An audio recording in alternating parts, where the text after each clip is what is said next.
Hello everybody, this is Bhante Joe here, and I'm just here at Endagala in the forest and thought to record a short Awada for the internet. So I thought that maybe could start with just a little meditation, so I can lean forward a bit and arch the spine and look about 3 feet in front and close our eyes.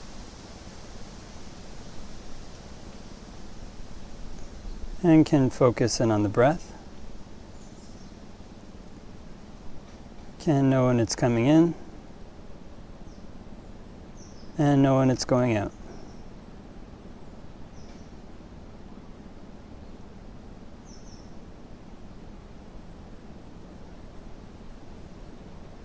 If we breathe in a long breath, can just know I'm breathing in a long breath.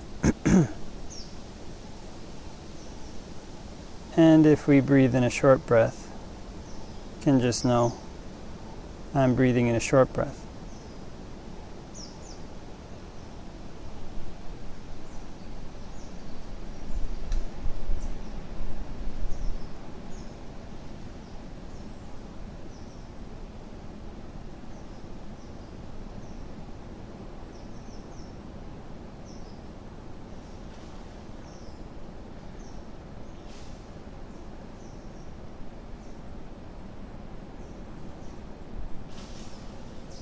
And can focus in on the breath at the tip of the nose.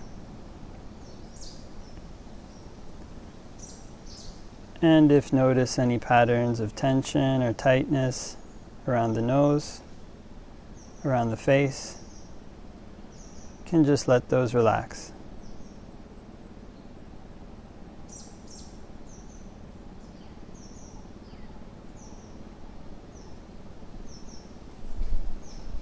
And can relax any patterns of tightness around the cheeks, around the chin.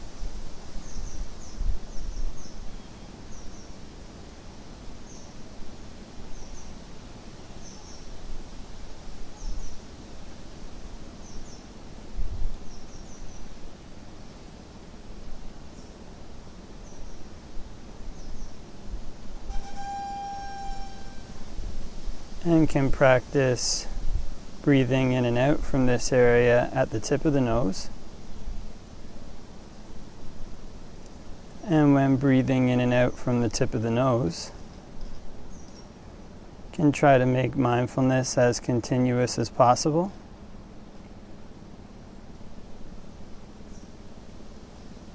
Being aware all the way through the in-breath.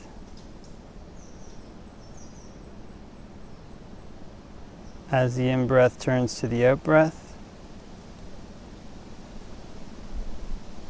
all the way through the out-breath, and as the out-breath turns back to the in-breath again. Trying to make mindfulness as continuous as possible.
And before we finish meditating, can spread thoughts of goodwill,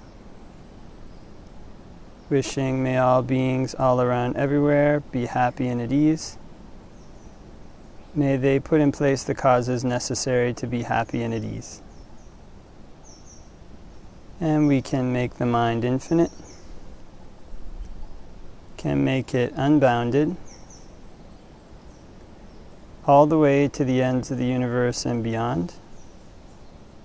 In every dimension, may all beings all around everywhere be happy and at ease.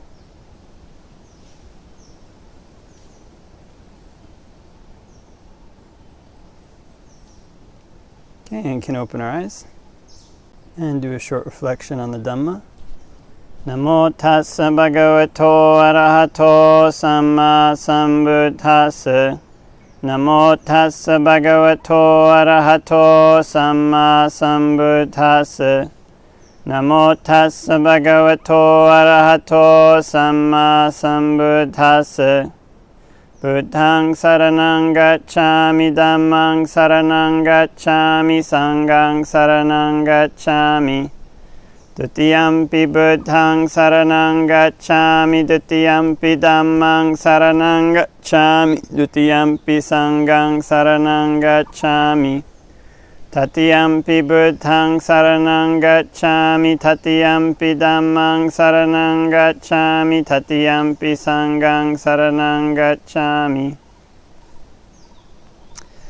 So just came out here to Endagala, and on the way here, actually there's a kind of a dog friend that I have. We gave her the nickname Dilky a while ago, and she used to follow the monks around quite a lot. Actually, she'd kind of follow the monks when they went walking and different things. And there was even a couple of times she followed the monks up this big mountain here. So she's kind of a very little dog. And I just walked past this area over here, and she'd had puppies, I think, about 4 or 5 weeks ago.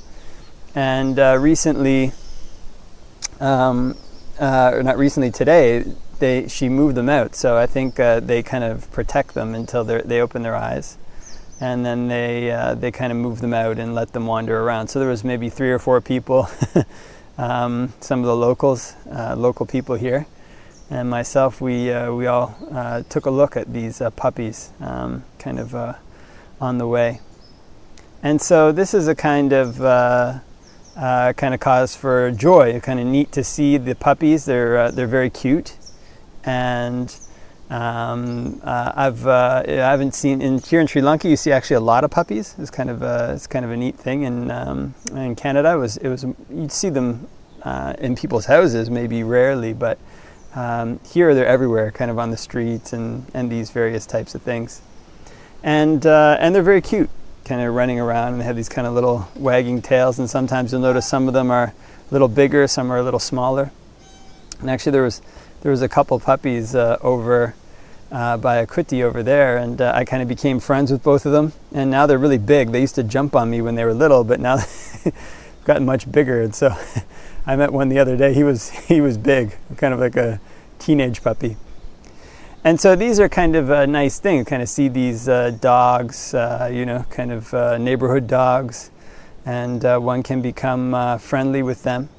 And the interesting thing about being here in Sri Lanka too is that one also sees the other side of it. So there's this kind of rising side where, say, a puppy is born, they're very cute, and they're kind of toddling around and these kind of things. And then even the teenage dogs, if you saw them when they were puppies, they become teenagers within, I don't know, a couple months or so. It seems like their body size, quintuples, 5-10 times the body size.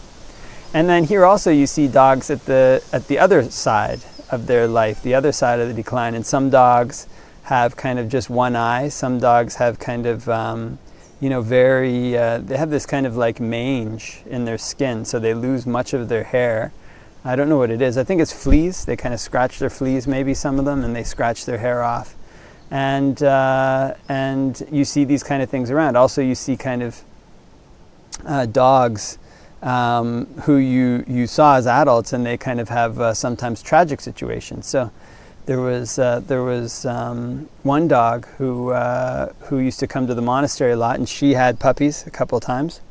And then one day the monks noticed she had this kind of like string tied around her body, and the string actually cut into her skin.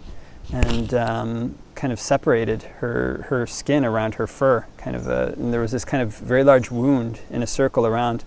So the monks were able to catch her and cut the string and give her some food. But what happened was I think the wound got infected and she disappeared. So probably went into the forest and passed away. And so these are the kind of connections that there are in samsara, the connections that there are in life. And oftentimes in the West has done a very good job of organizing society. And so in the same way one doesn't see so many puppies, so many young things, also one doesn't have this kind of such an overt sense of the connection between life and death, that both living and dying are things that one can't separate.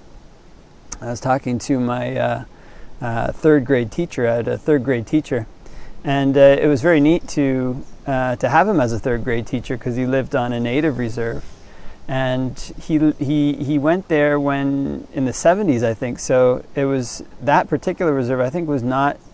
There was still people living this really old way of life. I think the first contact was in the 1920s up there or so. So just 50 years after first contact, these kind of very far north communities. And he went there and he said he had some very interesting stories to tell about the culture at that time. And he said one of them was that whenever somebody in the community would pass away, then there'd be this whole line of people kind of coming through constantly, and then everybody would be around the bedside when they died.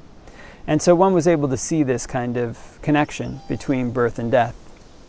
And so this is the connection between birth and death in Buddhism. The thing that kind of links them both together is this kind of craving, links them together in terms of the reasons why people are born, and also links them together in terms of the way that people suffer and find elation because of them. And kind of people find elation when there's a puppy, and feel suffering or feel sadness, of course, when they see this kind of something tragic happen to a dog, which you sometimes see here. It's this whole range of things one sees in the kind of the dog, the dog underworld, the dog society that kind of exists.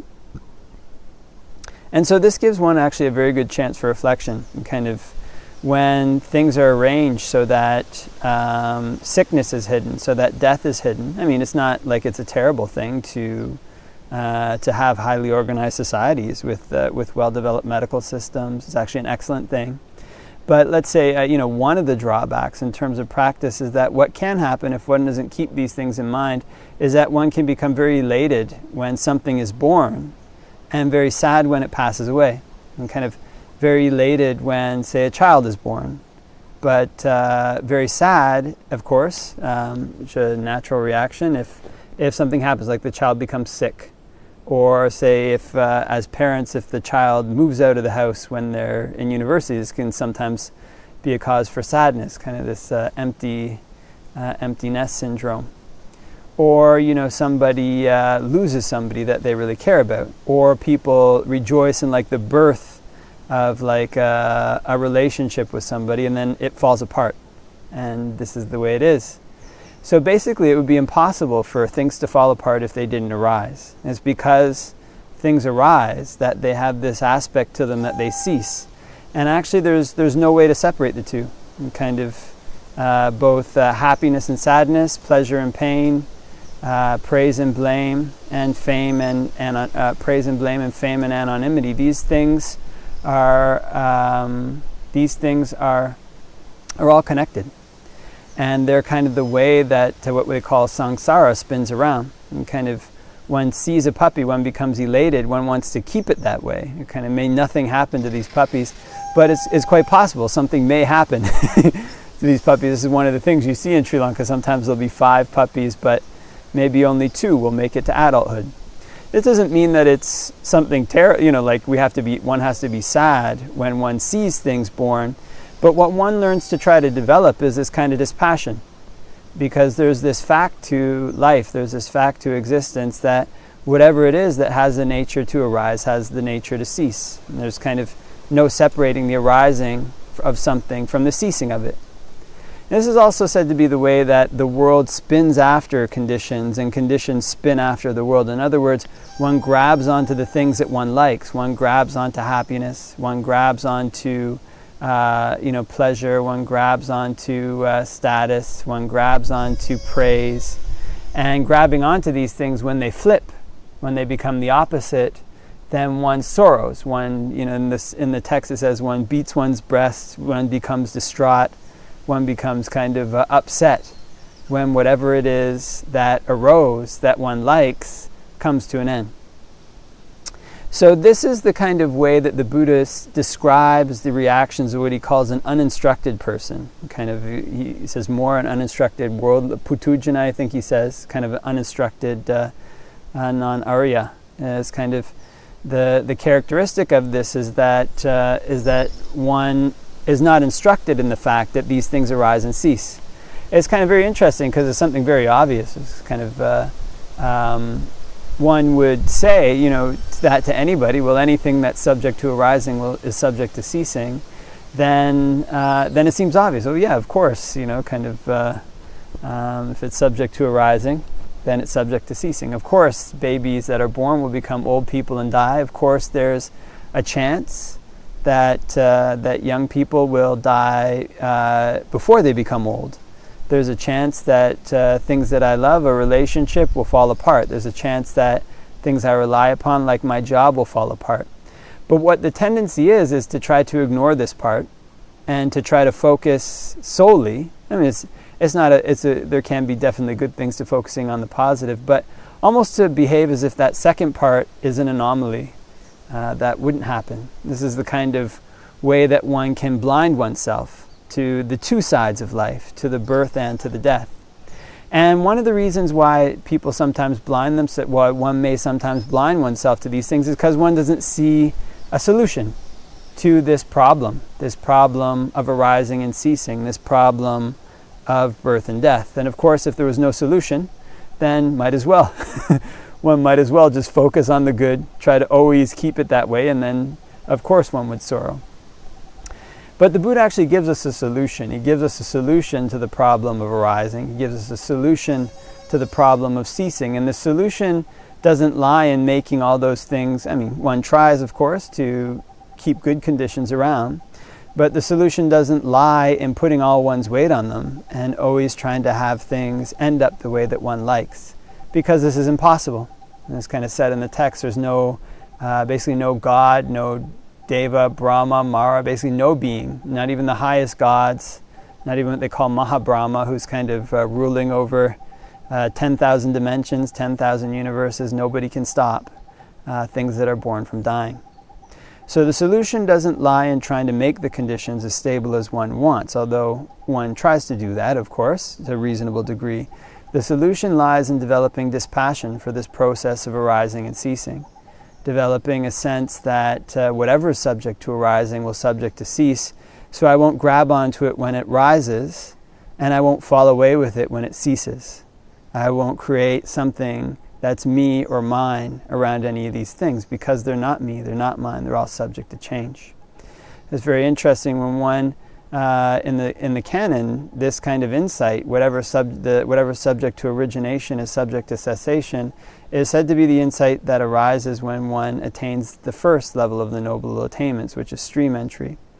And one of the reasons that this is the case, likely, is because when one steps over into this kind of attainment, one relinquishes one's attachment to things that arise and cease, and it's expressed in terms of a view, expressed in terms of this change in one's outlook at a deep level, a permanent change in one's outlook, that things that one used to look for sustaining one's happiness, one no longer looks to. One no longer looks to gain. One no longer looks to pleasure. One no longer looks to fame. One no longer looks to praise. One no longer looks to these things as being the thing that will keep one safe, the thing that will keep one steady. Instead, one looks to something else. One looks to Nibbana. One looks to try to find a safety that's apart from these things. And this safety is to be found by people who cultivate this perception that whatever it is that's subject to arising is subject to ceasing. And this is said to be somebody who becomes an instructed noble disciple. If somebody becomes a stream mentor, they become an instructed noble disciple. In other words, people who cultivate this perception to the point where they're ready to let go of the world, where they're ready to take a step over when they see gain arise. I mean, it wouldn't be the case for everybody in every single way until one's become an arahant. But what he calls an instructed noble disciple, when people change their view, when they learn to cultivate this view, whatever subject to arising is subject to ceasing, when gain arises, they don't become elated because of it. And when kind of loss arises, they don't become sad because of it. When pleasure arises, they don't become elated by it. When pain arises, they don't become saddened. And the same thing with fame and anonymity and praise and blame. All these conditions which the world spins around, people learn to step back from by cultivating this view. And in stepping back from them, one is no longer spun by the world. One no longer spins after the world. And one learns to set one's feet on a path that leads away from the world, away from this world of spinning around, of constantly chasing after what one likes, only to see it fall away. One tries to enter on a path that leads towards a happiness that isn't dependent on conditions, to a happiness that's unconditioned. And this is the thing that's said to be a true safety, because if something relies on conditions, then it's subject to ceasing. But if something doesn't rely on conditions, then it isn't subject to ceasing. And so this is why the Buddha says there is the unborn, the unformed, the uncreated, the unoriginated. If there wasn't the unborn, the unformed, the uncreated, the unoriginated, there'd be no escape from the born, the formed, the created, and the originated. But because there is this unborn, there is an escape from the born. It's kind of a paraphrase. And it's towards this that one wants to set one's feet, so that if puppies are born and something bad happens to them, one doesn't sorrow. So that if one loses one's family members, one doesn't sorrow. So that with the changing of one's body, one doesn't sorrow. So that with the changing of one's feelings, one doesn't sorrow. Even with the ending of one's life, one doesn't sorrow. One doesn't sorrow if one finds what's unborn, because that's where there's no sorrow. That's the ending of suffering, and that's Nibbana, and that's the Buddhist goal. Okay, so leave that for reflection, and hope that everybody has a great day wherever it might be in the world, and wishing you all the best till next time.